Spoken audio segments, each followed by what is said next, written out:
You wouldn't talk like that if it had been your men whose throats were slit. Blood for blood, it's the only way. We hire mercenaries and have them mount the bandits' heads on our walls as a lesson to the rest. And what happens when those mercenaries are slaughtered like your men? Are you going to hire more? We're better off using that coin to buy food and supplies. If we hire mercenaries, the only thing we're buying is the bandits' ire. And you cannot fill empty bellies with that. Do you hear me? But what happens when they come back? Maybe it'll be your throat that's slit. That's enough. Both of you. Any more of this and I'll throw you out myself. Come back when you're ready to talk like adults.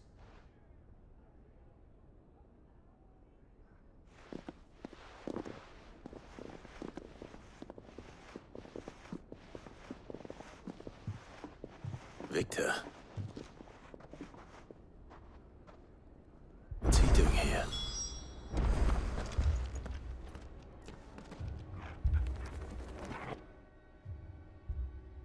Sid. And Lady Jill. What brings you here? I was about to ask you the same thing. Costness is in chaos, and the markets have all but ceased to operate. The Briar's Kiss here in Dalamil is the only place I can reliably obtain supplies. I was here to do just that when Master Lubor told me of his troubles. He thought I might be able to talk some sense into these fools. But if you're here, I suppose his patience must be waning. Who are those people? Those were the thorns in Lubor's side. And the reason this place might be headed the same way as Costness. It's these accursed skies. The darkness is enough to drive a man to madness. Or an entire city, for that matter. We're still working on the skies. But in the meantime, perhaps we can find a solution to Dalamil's problems. I hope so. For all our sakes.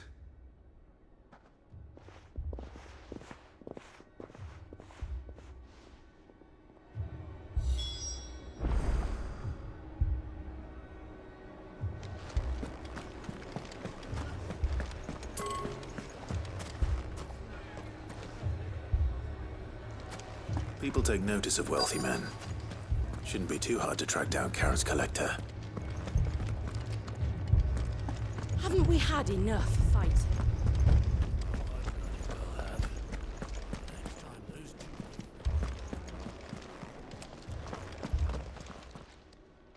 My reputation will be ruined! Ruined! Calm yourself, Lord Ignac, I beg of you, before you do yourself a mischief.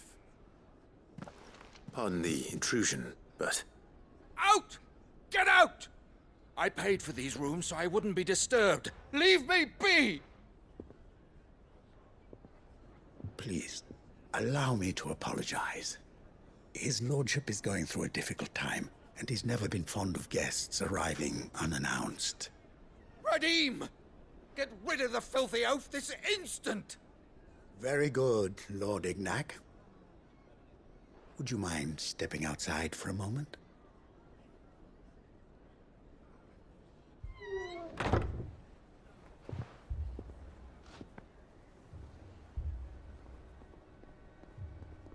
I'm sorry if I've caused you any trouble. That? Oh, no. That's just how his lordship is. Though the morning's events have left him somewhat fractious. He has been dispossessed of his luggage, you see. The thieves also made away with a considerable amount of coin. Coin the innkeeper will soon be keen to collect. I don't suppose a certain blade was among the stolen items. A single-edged sword. It was purchased from a merchant friend of mine. Ah, you know Lady Karen. Yes, I'm afraid it was. Then I'll retrieve Lord Ignac's luggage. But I have one condition. You have but to state it. You are welcome to anything that is within my power to grant. I want an audience with Lord Ignac. A few minutes should be enough. Then I'll be on my way. A condition I would be a fool to refuse. Of course, you shall have your audience. I don't suppose you saw where the thieves went. I did not, no. Though some discreet inquiries made on his lordship's behalf mean that I know where you might find them. The bandit's bed. Every ill-gotten coin in Dalamil is said to pass through that disreputable corner of the Valcroy. And that's where I'm heading. I shall speak to Lord Ignac in your absence, and arrange for an audience upon your triumphant return. That will be very kind of you. Farewell, and best of luck.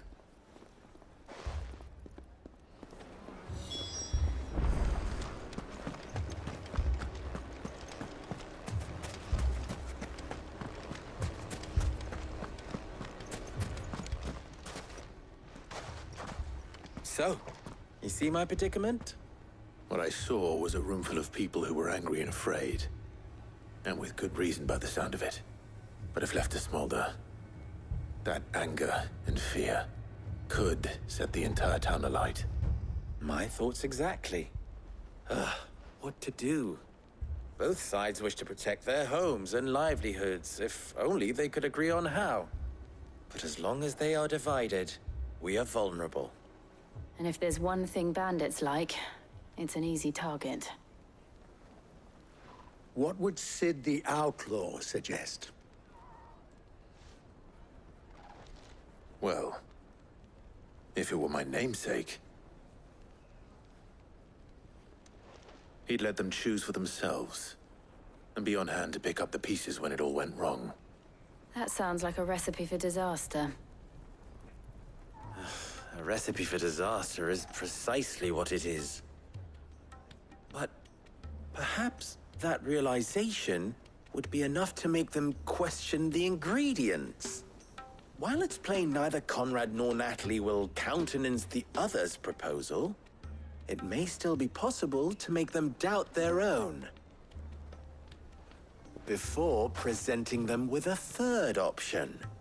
And that would be? To pool our resources and save the city ourselves. Why fight each other? When all that fear and anger can be directed at the bandits. It appears we have a plan of action. Victor, pay Conrad a visit. See if you can't convince him of his folly. I'll speak with Natalie. As you wish. Your faces are not well known in this town. That may prove useful. Don't worry, Victor and I will do most of the talking. You need only play along. Play along. What he means to say is yes.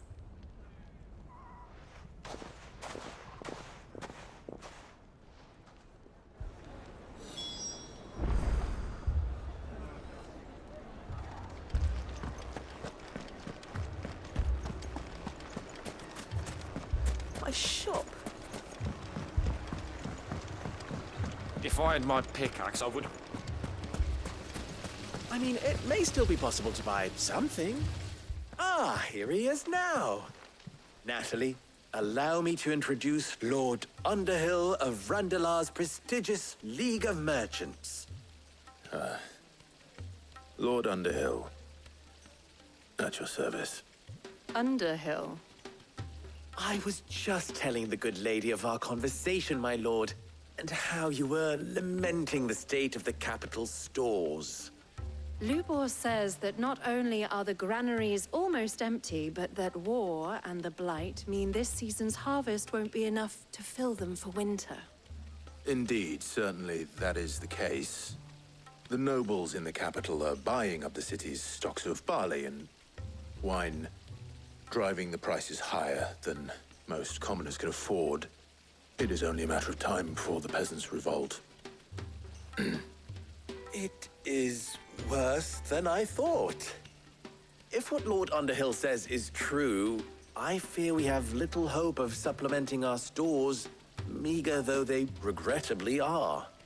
And while I applaud your endeavors to dissuade our more bellicose citizens from seeking vengeance, I sense Conrad is not wrong in his assessment of the bandits' likely return. Which means that now, more than ever, we will need to secure what little we still have. Food, weapons, herbs, everything. If our humble town is to endure not only this hardship, but those that are certain to follow, we must stand united. All right. If it will help to protect my home, I'll do it. But you needn't have gone through this charade.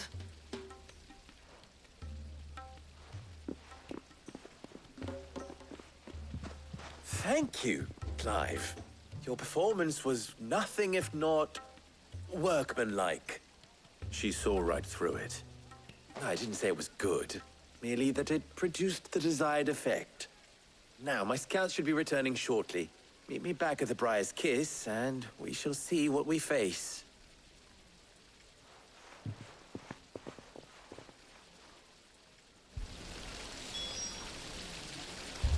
It appears I have no choice but to do what they...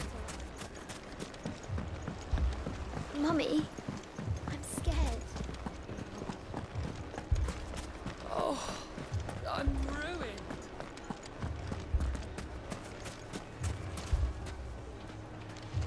Picture it, Conrad.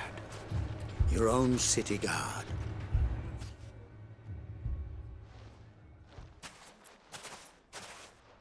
Ah, here she is. The Lady of the Spear herself. Conrad, may I introduce you to Jane, commander of the Red Wings, the oldest mercenary guild in the Free Cities. A pleasure, my lady. The pleasure is all mine. As I told you, I summoned the commander here from Canver to inquire about a contract. Victor says you told him no. That there aren't any men left to hire. Is that true? True as the crystals cracked. Nobles came and claimed every last one worth his salt. And not just from us Red Wings. You know of the 7 high houses. There must be 2 swords assigned each one. Granted, we have a few boys left. If it's boys you're looking for. Well, Conrad, are you saying that Dalamil's finest cannot defend this town better than a gaggle of unblooded striplings? That a band of beardless youths could better avenge the deaths of your brave men than you yourselves? Absolutely not. We'll show those bastards who they're dealing with.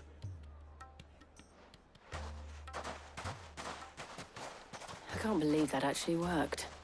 Conrad's not what you called the brightest candle in the crypt.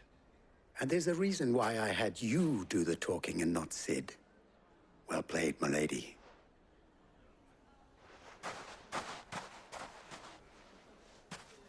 I'm not convinced our roles in this ruse were entirely necessary. I don't know. Conrad seemed quite taken with you.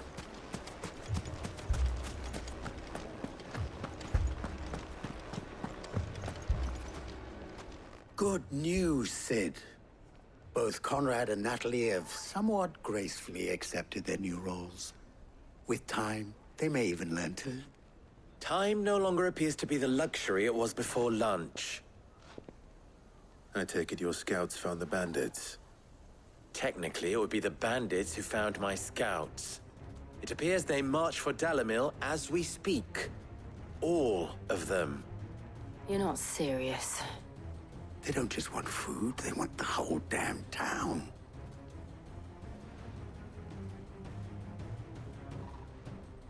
I have a favor to ask. I'm told the bandits march in 2 groups, one from the south and one from the desert, in a move doubtless intended to stretch our already gossamer-thin defenses. Very well. Jill and I will meet those from the desert. But what of the rest? The rest, my friend, the city shall fight. Together. Mistakes, I concede, are high. But if this does not unite Dalamil, nothing will. That is a lot of faith to put into those who had their hands around each other's throats but a moment ago. Then it will be for us to see that their hands are kept occupied. And I do mean us. I thought you might say that. We'll hold them off for as long as we can. And we will do the same.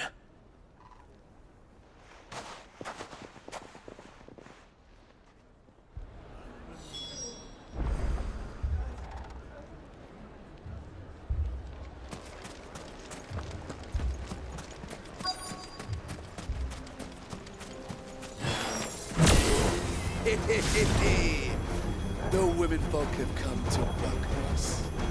I'll take that one. He's all yours.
This one.